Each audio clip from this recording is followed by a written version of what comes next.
Welcome back. Now we're going to talk about the parameters for neuromuscular electrical stimulation, which is what you'll be working on a week from now, starting on the 11th.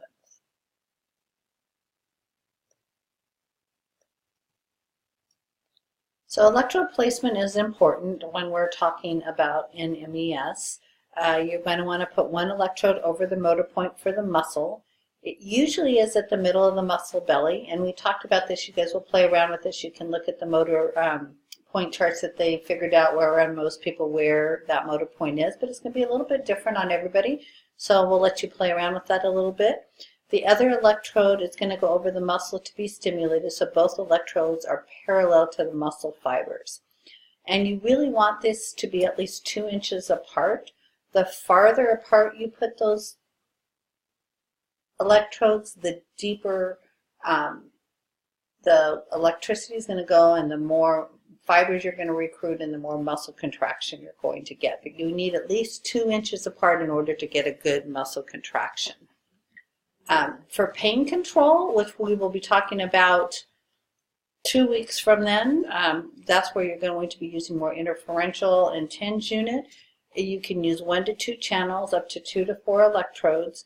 You're going to place it around the area of pain. Sometimes it will intersect or run parallel, either vertically or horizontally, and we'll talk about all of these and practice it with all the different muscles, from an upper trapezius muscle to your paraspinals, to the shoulder, the knee, to be able to explain to you the different placements for pain control. With pain control, you need to put those electrodes at least 1 inch apart.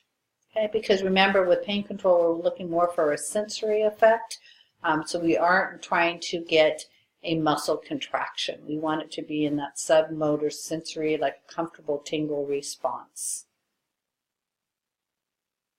So this is just giving you a diagram of the spacing of the electrodes. So when we have the skin, here's the electrodes closer together. Here it is with them farther apart. And you can see that it's going to be more superficial, so if you're trying to just get a sensory response, you want those to just be about 1 inch apart. When you're trying to actually get a motor contraction, you're wanting to put those farther apart. Okay? So we're going to talk a little bit about waveforms, and again, you have these pictures on chapter 12 is now where you should be, where we're talking more about muscle contractions, and also in your packet you'll have a chart in there that you can fill out. There's exercises on the different waveforms that are in there, and that's where you really want to kind of look and label them and trying to decide the difference between a direct current, alternating current, a biphasic, a monophasic current, so you can kind of start to understand the terminology and what those different currents mean in waveforms. So for a muscle contraction, it's generally a pulse biphasic. There's also a Russian protocol there. If you have a machine that actually has the 2500 megahertz, then it's going to produce a greater and faster strength gains than our pulse biphasic does. For pain control, it's also a pulse biphasic, and we can also use an interferential current, which a lot of you are familiar with. Is the shorter term is that is IFC. And we use the IFC on the pre-modulated setting for the combination ultrasound and electrical stim. That's what you were using, was that interferential current, the biphasic waveform. So the pulse duration. So we talked about this. Remember how long it lasts in order for you to get stimulation of either sensory or motor nerves. And we remember from that chart from the last lecture that the longer the pulse duration, the more muscle motor nerves you're going to stimulate. And you need somewhere between 150 and 350 microseconds to stimulate that. The shorter pulse durations are more comfortable for smaller muscles, including children and smaller people. It requires a greater amplitude to achieve that same strength of contraction, so you have to kind of play around with the size of the electrodes, the pulse duration, so that you can get a comfortable muscle contraction without having to have too high of an amplitude. The longer pulse durations are more comfortable in stimulating larger muscles. So that's just a good concept to remember. The frequency of the pulse, determines the response or muscle contraction. So low frequency is less than 30 pulses per second. That's a separate muscle twitch contractions are formed. Somewhere between 35 and 50 pulses per second, the twitches occur more closely together. They summate together to produce a more smooth tectonic actual contraction. So in that low frequency one here, that's when you're going to get those little muscle fasciculations where it kind of just twitches. When you get up here into the higher ones, you're going to start to see that muscle actually do a nice smooth tectonic type contraction. 50 to 80 is going to get that greater muscle strengthening, but you're going to fatigue more quickly, and we'll talk about that just because physiologically you're recruiting the fast twitch fibers over the slow twitch.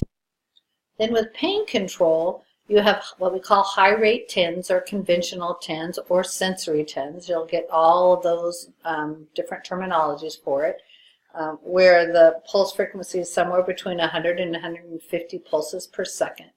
With the low rate TENS or motor TENS, we call that, so that's the one you're going to use more for those trigger point areas, you are going to have a much slower pulse frequency, something less than 10 pulses per second.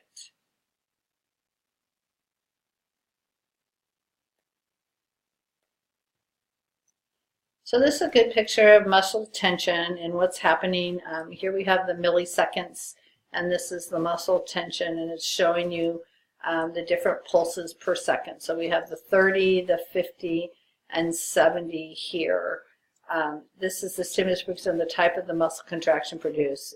You need at least 30 pulses in order to produce a sustained contraction. So can you see that? So here you are at 10 pulses. You're not, it's going to be kind of more of that up and down, kind of more of a pumping of that muscle. At 20, that's where we're getting kind of those twitching little fasciculations.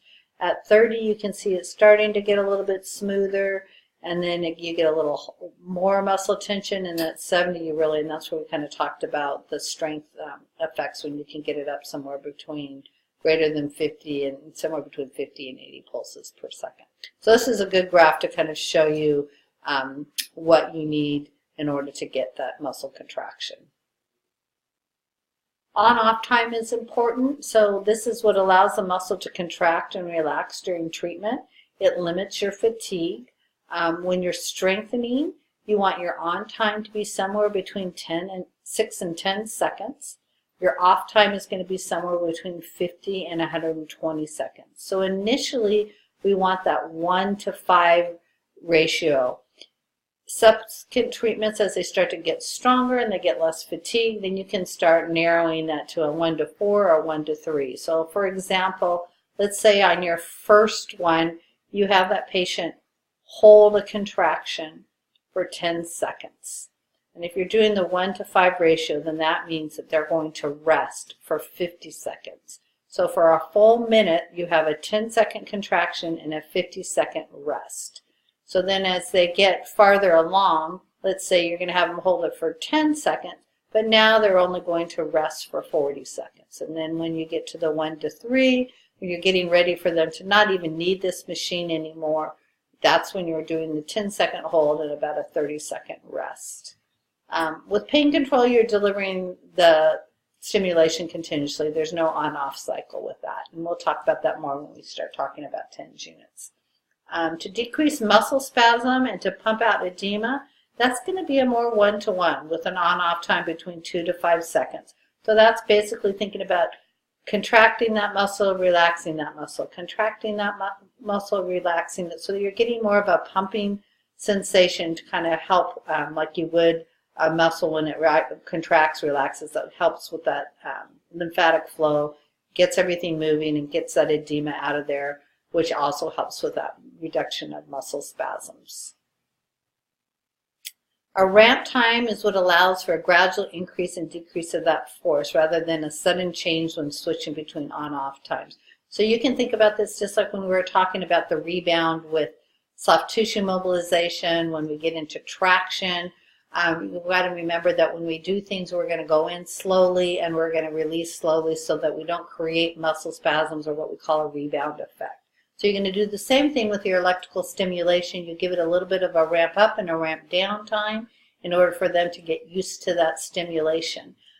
So with on time is 6 to 10 seconds, you usually want a 1 to 4 second recommended, and usually I do about 2 seconds. It's plenty for most people. If you have people who are a little bit more apprehensive, you might do a slower or a longer ramp up and down time. When we're doing gait, you don't want any kind of ramp time because you need that muscle to turn on as soon as you go to dorsiflex that foot. So let's say you have a person who has a CVA and they have a drop foot, so they have a weak anterior tib, and you're wanting to facilitate that anterior tib during the gait cycle.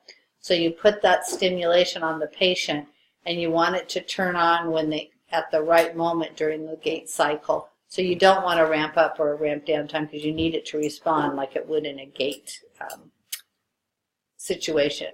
Now, if you have a spasticity that you're trying to treat, then you're going to want that longer ramp time because you're going to want it to give it that chance to help smooth that spasticity out.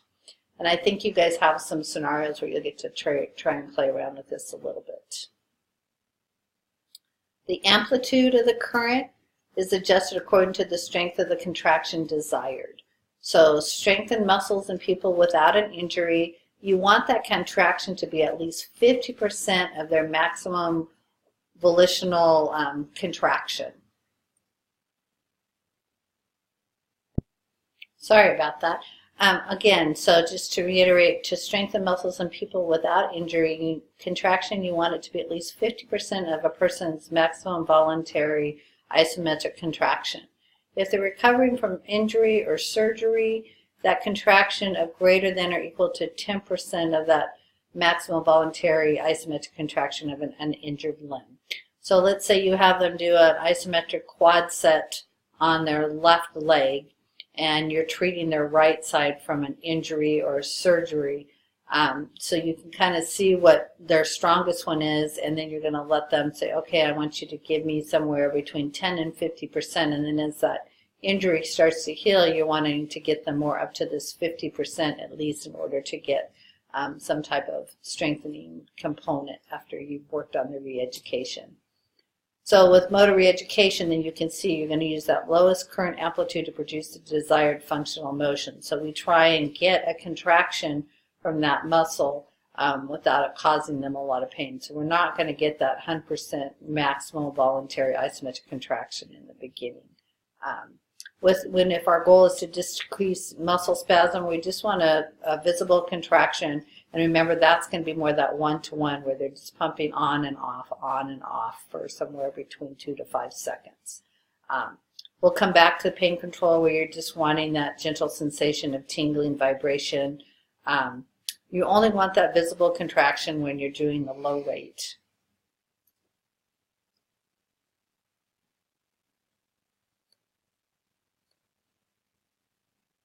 So muscle strengthening is the treatment time is going to depend on what your ratio is. So if we're doing that 1 to 5 ratio, you're going to get somewhere between you're going to get about 10 contractions, which is going to take you 10 minutes. If you do 20 contractions, that's going to take you about 20 minutes. If you're doing muscle re-education, you don't want to go longer than 20 minutes because you're just going to get fatigued and it's going to lose its purpose of the quality of the contraction. With pain control, for sensory stimulation, it can be continuous. You can do it for 20 minutes, but you can do it as long as you want, up to 24 hours. You just have to worry about accommodation. We'll talk about that a little bit more when we go to the TENS lecture.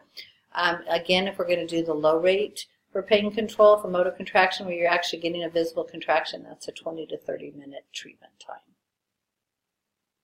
So the different indications for electrical stimulation for muscle contraction. So when we want to restore force generation in muscles after an anterior cruciate ligament surgery, to reduce muscle inhibition due to joint pain and effusion, say for somebody who's got osteoarthritis or rheumatoid arthritis, to restore motor control and force generation after a joint arthroplasty, maintain muscle health and peripheral nerve injuries for Bell's palsies, to reduce or prevent shoulder subluxation after a cerebral vascular accident, to facilitate active contraction after a cerebral vascular accident, to improve range of motion in patients with chronic cerebral vascular accidents, improve function in patients with spinal cord injuries, children with cerebral palsy, to improve muscle and respiratory function in patients with COPD, and to improve bladder control in patients with stressor urge incontinence.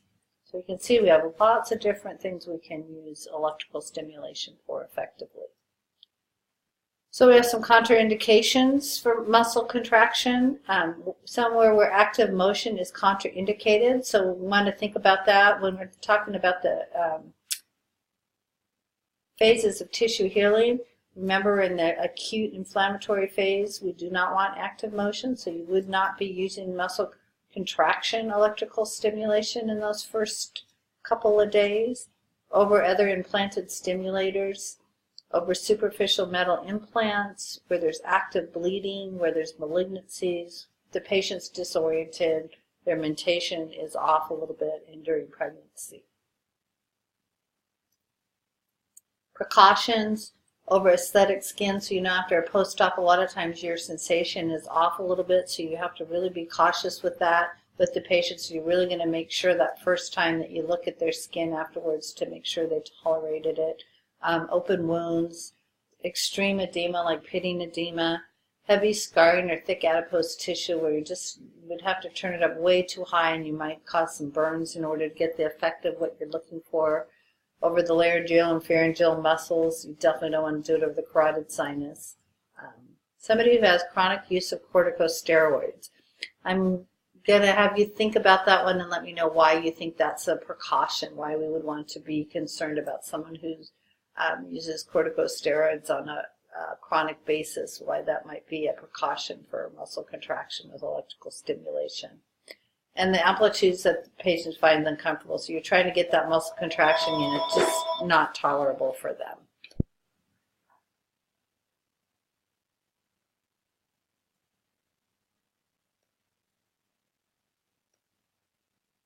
Okay, we're going to stop right there and we'll come back and talk about TINs in a little bit. Sorry that this one's a little bit long. I hope you enjoyed it. There's a lot of information in there. Feel free to ask me questions. Come find me up in my office if you need to. I encourage you to read both of those chapters after you've listened to this lecture, and it should probably clarify a lot of the things. Thank you.